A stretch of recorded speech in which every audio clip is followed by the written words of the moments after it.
Thanks for staying with us here on News Central's Breakfast Central, broadcasting live from Lagos, Nigeria. Today, South Africa commemorates Human Rights Day. Human Rights Day, by the way, is historically linked to 21st March 1960, when 69 people died and 180 were wounded when police opened fire on a peaceful crowd.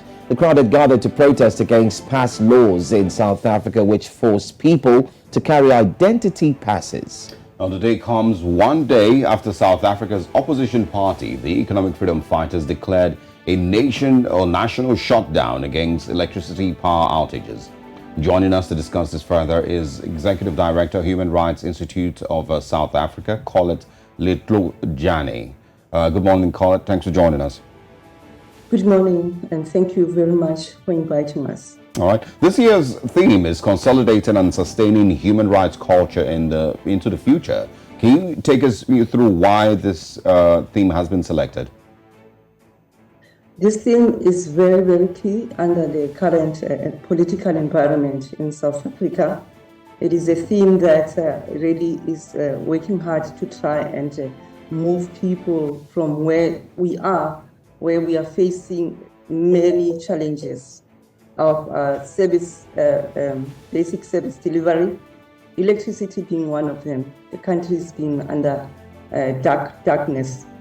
We've been under blackouts, led to the ESCOM, which is the energy supplier, national energy supplier, being unable to provide lights, the country with lights. This affects business, affects from low-income person who is an informal trader.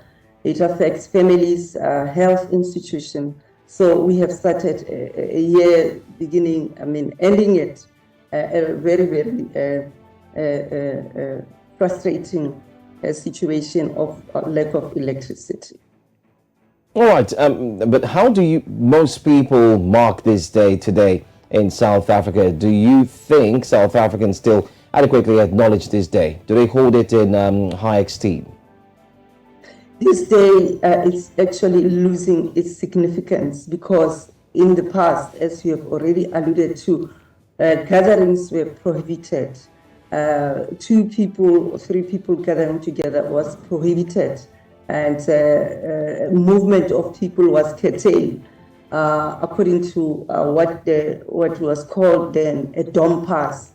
It was regulating where you should be movement, designated areas where you are allowed to be. Today, these significant rights, which is enshrined in the Constitution, the way it's utilized, that memory of the Sharpeville massacre, I don't think it's well displayed by us in really commemorating the heroes that have actually helped us to guarantee this right in the Constitution. I just feel that there's quite a lot of abuse of this right, bad enforcement or application of it. On the side of enforcement, we always see that excessive force coming from law enforcement and also abuse by participants in the march as well. There's been a lot of damage to property. Our marches have not really, it's very rare that will be appreciated, unlike what has been stated yesterday, that there was not a single drop of violence or damage of state property. And now we're also talking about the national shutdown, of course, which has been pushed by the EFF. You know, what does this mean in terms of the country's affirmed democratic values of human dignity, equality, and freedom? You know, and in what ways would you say South Africa is different today than it was, decades ago? I think the difference of that particular march is that how it was displayed, how it was announced from the beginning.